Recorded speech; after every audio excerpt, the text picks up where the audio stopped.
नमस्कार दोस्तों, मैं दीपिका आप सभी का स्वागत करती हूं आपके अपने चैनल आपकी बैठक में। तो टोक्यो ओलंपिक्स में केवल और केवल 19 दिन रह गए हैं। 19 दिन का फासला रह गया है। जी हाँ दोस्तों, और आज हम इस वीडियो में बात करेंगे कुछ ऐसे और भारतीय एथलीट्स की, भारतीय स्टार्स की, जो टोक्यो ओलंपिक्स में क्वालिफाई करने से चूक गए। वो किसी न किसी कारणवश टोक्यो ओलंपिक्स में आप सभी को नहीं दिखाई देंगे। जी हाँ दोस्तों, या तो किसी न किसी नामी खिलाड़ियों को इंजरी का सामना करना पड़ा, या फिर क्वालिफाइंग इवेंट्स का कैंसिल होना, या फिर पैंडेमिक के कारण लॉकडाउन। तो चलिए हम अपनी वीडियो अब स्टार्ट करते हैं। सबसे पहले बात करते हैं 27 वर्षीय अगरतला की रहने वाली भारतीय जिम्नास्ट दीपा कर्माकर की। जी हाँ दोस्तों, दीपा कर्माकर ने रियो ओलंपिक्स में इतिहास रचा था। वो न केवल पहली भारतीय जिम्नास्ट बनी थी, साथ ही वो पहली भारतीय जिम्नास्ट थी जिसने 52 साल के बाद ओलंपिक्स में भारत को रिप्रेजेंट किया था। अगर हम बात करें उनकी रियो में परफॉर्मेंस की, तो उनके अच्छे प्रदर्शन के बदौलत वो चौथे स्थान पर रही थी।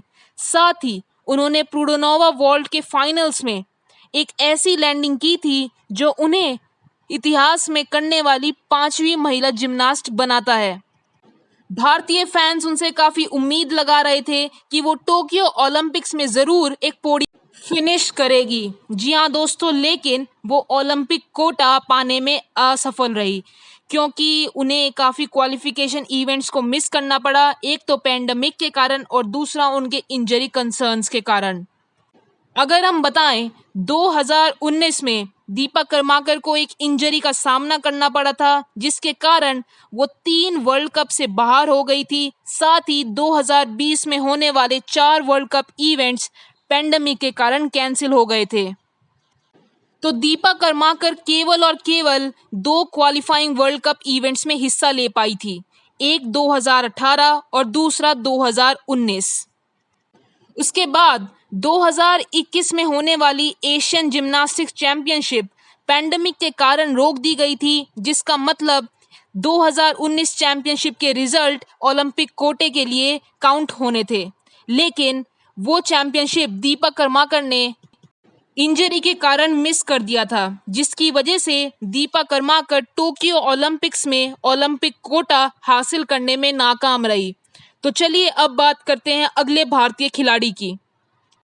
तो अगले भारतीय खिलाड़ी है 24 वर्षीय फरीदाबाद के रहने वाले भारतीय बॉक्सर गौरव सोलंकी। जी हाँ दोस्तों, 52 कैटेगरी में 2018 कॉमनवेल्थ गेम्स के गोल्ड मेडलिस्ट भी पैंडेमिक के कारण क्वालिफाइंग इवेंट्स कैंसिल होने के शिकार रहे।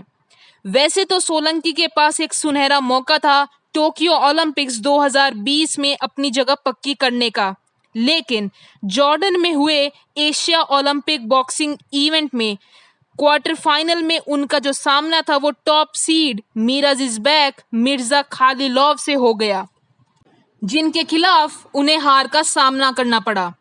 अगर बात करें तो टोक्यो ओलंपिक के क्वालिफायर दोबारा से जून 2021 पेरिस में भी होने थे, लेकिन टाइम की कमी के होने के कारण, साथ ही पैंडेमिक के कारण ये क्वालिफायर कैंसिल कर दिए गए। उसके बाद टोक्यो ओलंपिक्स में जो कोटे थे वो रैंकिंग के हिसाब से डिसाइड किए गए, जिसमें जो बेस्ट रैंक्ड बॉक्सर्स थे उनको मौका दिया गया, जिसमें गौरव सोलंकी की रैंकिंग अच्छी नहीं थी, जिसके कारण सोलंकी का टोक्यो ओलंपिक्स 2020 खेलने का सपना अधूरा रह गया। तो अगली खिलाड़ी है 28 वर्षीय रोहतक की रहने वाली भारतीय महिला रेसलर साक्षी मलिक। जी हाँ दोस्तों, साक्षी मलिक पहली भारतीय फीमेल रेसलर बनी थी जिन्होंने ओलंपिक्स में मेडल अपने नाम किया था। अगर बताएं तो उन्होंने रियो ओलंपिक्स 2016 में ब्रॉन्ज मेडल जीता था, लेकिन उसके बाद से साक्षी मलिक की जो फॉर्म थी उसमें गिरावट आने लगी और 2017 वर्ल्ड चैंपियनशिप में उन्होंने 14वें स्थान यानी कि 14th पोजीशन पर फिनिश किया। साथ ही 2017 और 18 एशियन चैंपियनशिप और 2018 एशियन गेम्स में वो एक भी गोल्ड मेडल अपने नाम नहीं कर पाई। अगर बताएं तो उन्होंने 2018 कॉमनवेल्थ गेम्स में अपने नाम केवल और केवल एक ब्रॉन्ज मेडल किया था।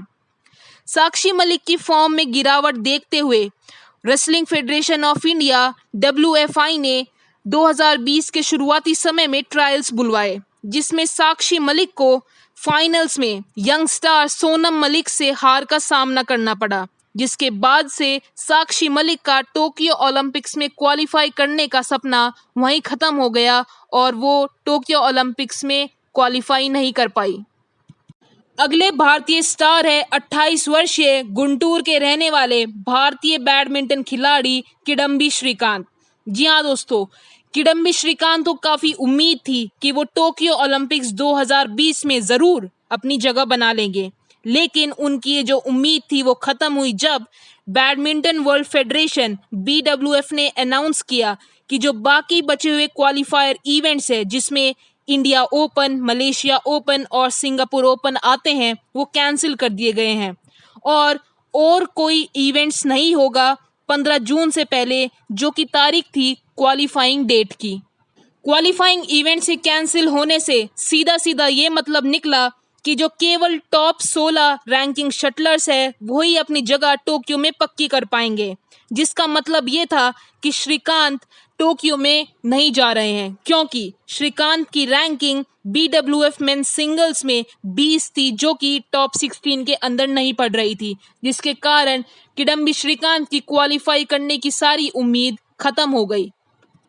अगले जिस भारतीय स्टार की हम बात करने वाले हैं उनको आप सभी ज़रूर जानते होंगे। हम बात कर रहे हैं 31 वर्षीय हिसार की रहने वाली भारतीय महिला बैडमिंटन खिलाड़ी साइना नेहवाल की। जी हाँ दोस्तों, लंदन ओलंपिक्स की ब्रॉन्ज मेडलिस्ट का सपना टोक्यो ओलंपिक्स में अधूरा रह गया। वो टोक्यो ओलंपिक्स में क्वालिफाई नहीं कर पाई और आप सभी को नहीं नज़र आएगी। उनकी जो किस्मत रही वो किडंबी श्रीकांत के जैसी ही रही। बैडमिंटन वर्ल्ड फेडरेशन के क्वालिफायर इवेंट्स कैंसिल करने के बाद साइना नेहवाल का भी सपना वहीं थम गया। साइना नेहवाल की 2017 में वर्ल्ड रैंकिंग नंबर 1 थी, लेकिन उसके बाद से उनकी फॉर्म में धीरे धीरे गिरावट आने लगी। साथ ही पिछले कुछ सालों में उनका जो मोमेंटम है वो गिरता नजर आया है, जिसके हिसाब से अगर देखा जाए तो पेरिस ओलंपिक्स 2024 में साइना नेहवाल का क्वालिफाई करना काफ़ी मुश्किल और कठिन नज़र आता है। लेकिन अगर हम टोक्यो ओलंपिक्स की बात करते हैं तो इवेंट्स कैंसिल होने के बाद वुमेन सिंगल वर्ल्ड रैंकिंग में जो भी टॉप 16 बैडमिंटन शटलर्स थे उनको क्वालिफाई करना था, लेकिन जैसे कि साइना नेहवाल की रैंक 22 थी, जिसके कारण वो टोक्यो ओलंपिक्स में क्वालिफाई नहीं कर पाई, जिसके बाद भारत की ओर से वुमेन सिंगल्स में केवल और केवल PV सिंधु ही आप सभी को नजर आएगी। आखिर में बात करते हैं 33 वर्षीय भारतीय शूटर जीतू राय की। जी हाँ दोस्तों, 2016 रियो ओलंपिक्स में जीतू राय से काफ़ी उम्मीद लगाई जा रही थी मेडल जीतने की, लेकिन मेंस 10 मीटर एयर पिस्टल में 8वें स्थान पर फिनिश करने के कारण वो भारत के लिए कोई मेडल नहीं जीत पाए। लेकिन उसके बाद 2017 वर्ल्ड कप और 2018 गोल्ड कोस्ट कॉमनवेल्थ गेम्स में उन्होंने अपने नाम गोल्ड मेडल किया।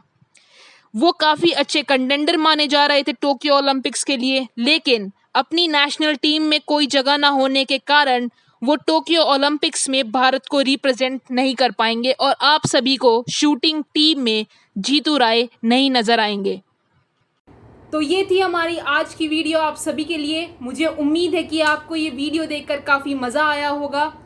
तो टोक्यो ओलंपिक्स जैसे कि 23 जुलाई से 8 अगस्त तक चलने वाला है, तो आप सभी सोनी स्पोर्ट्स नेटवर्क के साथ जुड़ जाइएगा और ऐसी ही अमेजिंग वीडियोस अपडेट्स जानने के लिए आप सब जुड़े रहिए आपके अपने चैनल आपकी बैठक के साथ। And don't forget to like, share and subscribe the channel. Thank you.